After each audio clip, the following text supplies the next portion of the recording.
Okay, so I'm going to talk about what I'm going to be taking during my contest prep. All right, so I'm going to basically go through all the primary nutrient supplements that I'm taking. Obviously, I'm with the company. I've been with the company going on 3 years now. So obviously, I use not all of their products, but obviously I'm biased towards more of their products, but they're good products, or I wouldn't be a part of the company. With that being said, I'm going to kind of put this in order as priority, vital, to kind of down the chain and how it works. So first and foremost, what I want to start with is understanding that when obviously you're in a contest prep or a fat loss phase, you're in a caloric deficit. So when you're in a caloric deficit, obviously food's coming down. The amount of nutrients that you're getting in or taking in is coming down as well.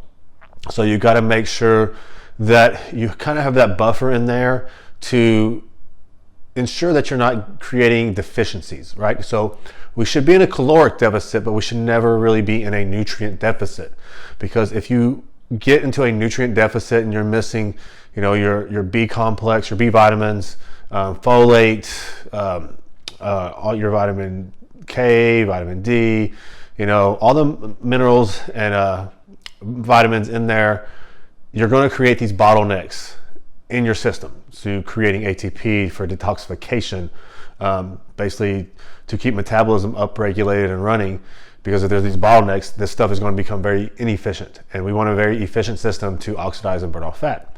So the very first supplement that I 100% always take, whether I'm in a deficit or not, is going to be a multivitamin mineral, and our product obviously is VitaAdapt. I like this because the dosing is really well, because you'll see some dosing on other brands to where it's lower and you got to take a lot more of it, besides it being quality product. Another reason I like our VitaAdapt is because we've added adaptogens in it as well. So we got rhodiola, ashwagandha, to name a couple. So first and foremost, always multivitamin mineral, to make sure that you're not getting into a nutrient deficit and you're not creating these bottlenecks when you're trying to maximize fat loss. Okay, so that's first and foremost. And from the down the chain from here on out, and I'll list some other supplements at the end, is these on the table are going to be more kind of performance based, to maximize my training. And then I'll preface this by saying is the deeper I get into a deficit, obviously the more body fat I lose, the leaner I get and get into more of that unnatural state, especially when it comes close to competition. I change things out.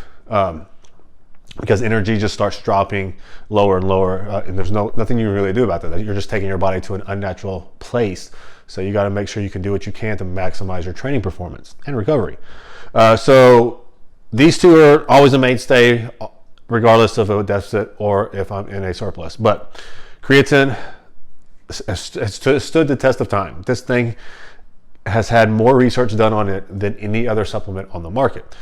It doesn't need to be proven.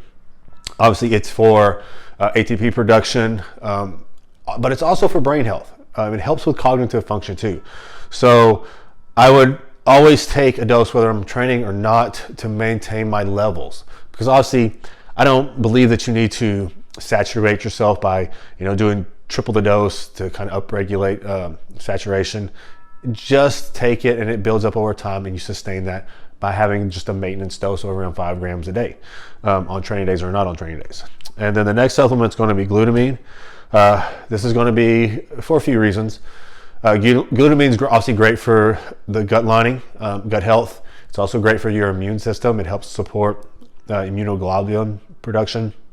Then it's also good for getting rid of ammonia out of the system when you're training, because obviously you can build up ammonia levels while you're training, so that's another benefit of this.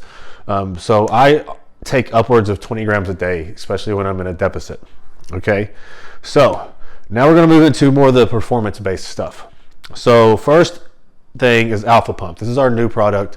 Obviously it's a vasodilator, but I like it because it's non-stimulant. And then it's got other pathways that's going to do this by not just adding in something like citrulline, which is fine, but you have like S7, which is a plant-based. You have Pico-2 in here as well. So it's a really good supplement that you can use year-round. And I like it because it's stem-free, and whether I'm taking stimulants or not, this is in the mix, okay? So this is always a mainstay as well. Now, once I start getting more and more depleted in my prep, I start pushing a little bit more towards things that's going to enhance training, obviously bring up those stimulatory pathways, obviously like the brain waves. You're looking for better cognitive function to help with dopamine, choline levels, to help kind of give you that focus and to be able to train intensely when you're in the gym. And then also adding a little bit of stimulant in there. So my next go-to is our Lipo 6 Dynamix. I like this because it's on the lower end of the amount of caffeine in it. So it still has some in it, but it's not, 300, 350 milligrams, which is kind of typical across the board when it comes to a stem-based pre-workout. This only has around 170 milligrams of caffeine, but then the other basis behind it, because it's really good for cognitive function. So it has tyrosine in it. It has alpha GPC for acetylcholine. So it's very good to bring up that focus before you're going into your training sessions, because obviously as your body fat gets lower, we're taking in lower and lower amounts of calories. We're going to just drop energy. That's just part of the process. So this can help with that part of it. So this is my next step up when I start feeling those kind of symptoms, effects in a prep, is to go into something that's going to help cognitive support and a little bit of stimulation before my training. Now, if I'm training in the evening, which I rarely ever do, I don't like taking stimulants after like 3 p.m. because I don't want it to affect my sleep. All right. So I will opt for just doing the alpha pump, and then I would throw in just my own, just kind of just something to stimulate to stimulate dopamine levels and choline levels. So I will take just tyrosine by itself, or I'll take alpha GPC by itself. So then my next step up from that is when I'm like really getting deeper into prep and them levels are just down. That's when I will actually start jacking up my caffeine intake more. My top for myself and most people, I don't like them taking in more than around 300, maybe 350 milligrams of caffeine per day, just because I don't want it to have any really harsh negative effects on your adrenals. Because obviously it's stimulatory, it's going to help pump out, increase cortisol levels, which obviously is going to stimulate the brain from the ephedrine pathways. So adrenaline, noradrenaline, whichever terminology you want to use, it stimulates that, right? So you're going to release fuel into the bloodstream. But the problem with that is if it's too high, you're exceeding the stress response of the system more than it needs to be. So it's going to be much harder to come back down after the training.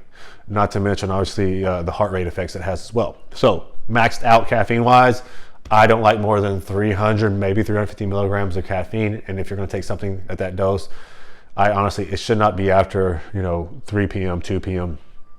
During the day. So it's, again, not affecting your sleep. But again, you can take half a serving and you can cut it down greatly to 150 milligrams of caffeine, which is great. So what I'll do is I like this because I can just measure and I can manipulate how much caffeine I'm taking in. So I may go to this, but most of the time I will stick to the Dynamix, and if I need to, I'll just add an extra scoop in there to increase my caffeine intake. But this is a good product, our Outlift, and this is the natural Outlift sweetened with stevia. Then the next thing from there is going to be post-lift. Okay, so this is pre-workout here, and then this is going to be intra. So this is I've been taking this forever. I'm going to keep intra workout carbs in pretty much the entire prep, because with intra workout, you want that buffer in there for when muscle glycogen levels are depleted.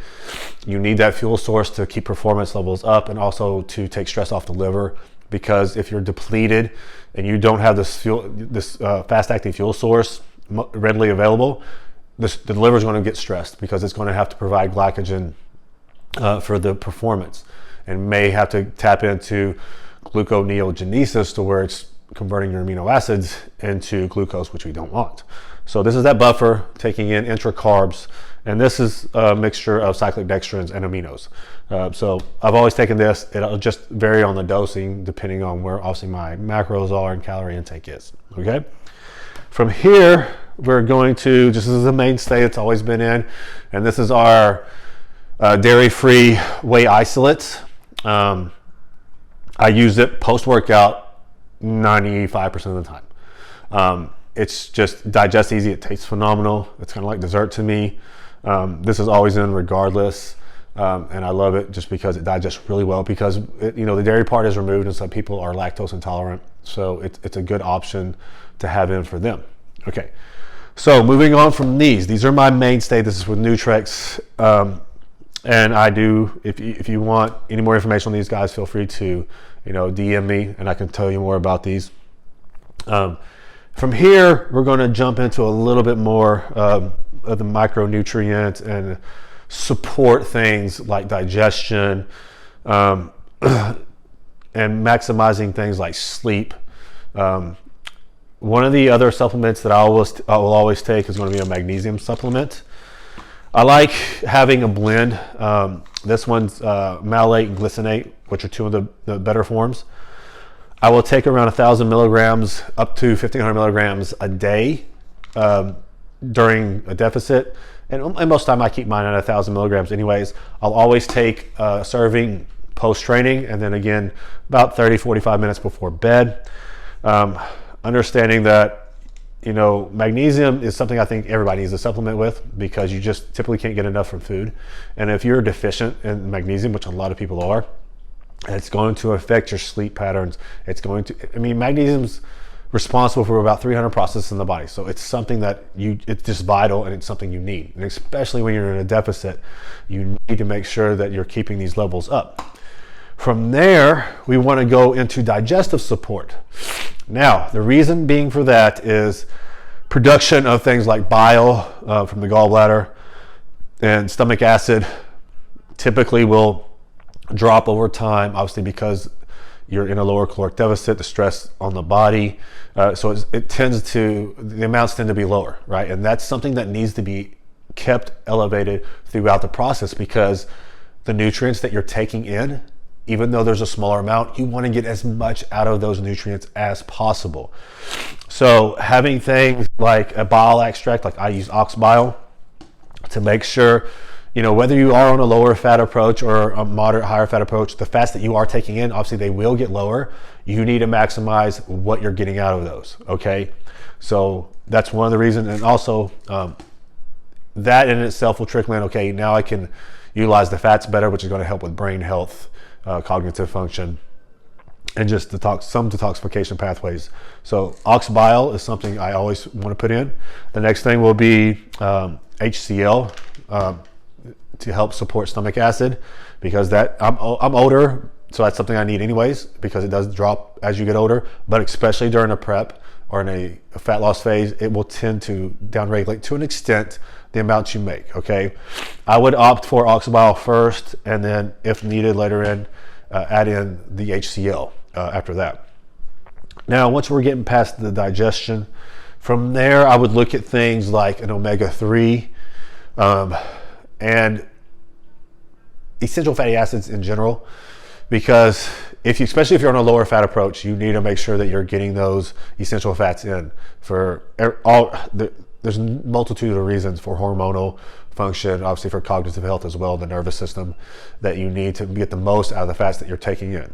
And so as your fat gets lower, and like myself, I typically do a lower fat approach, I need to make sure I'm still supporting those pathways. So an omega is a good thing, omega-3, or even a balanced one of omega-3 and 6, because you go lower fat, you're going to drop your omega-6 levels as well. And there needs to be a ratio there. It's not just omega-3s, okay? So take that into account. And from there, I would also add in extra vitamin D K2 combo. I will usually bump that up to around 10,000 or so as far as vitamin D3, and take that every day. From there, I would say everything else from there is going to be just stress response related, whether I need to add in more adaptogens, something to help calm the nervous system, maybe something like L-theanine or more taurine at night to help calm the body down and control that stress response system, control cortisol output. So there's all kinds of other supplements on top of these that I could add in over time, and that'll just be dictated by any symptoms I may be feeling during the process, and kind of assessing, seeing where things are. Okay, I need to make sure I'm ensuring this pathway stays strong, that I'm balancing my cortisol levels out, and my stress response isn't getting too elevated. And then one thing else I forgot would be electrolytes. So this is Centerplex. This is my go-to. This is a balanced electrolyte blend. I keep this in always. I will increase this to 3 servings per day during a prep, just to ensure that I'm balanced in electrolytes. So a lot of people will focus on sodium, which is needed, but you got to look at everything: sodium, potassium, magnesium. It's not just the 1 or 2. So make sure you're having a balanced approach in that. Yes, keep your sodium levels up the whole time, but make sure everything's in balance. That's why I like this product. Typically, we'll always take this first thing in the morning, post-training, and then sometime a little bit later in the evening, maybe closer to bed. All right, guys, so I hope this helps, because I've been getting a lot of questions about what I am taking supplement-wise. There is some more stuff, but that's going to be really individual, depending on the body, anything that they're dealing with, and whatnot, because I am taking also some gut health supplements because of the issues I had been dealing with through the season, but that could be a whole nother video.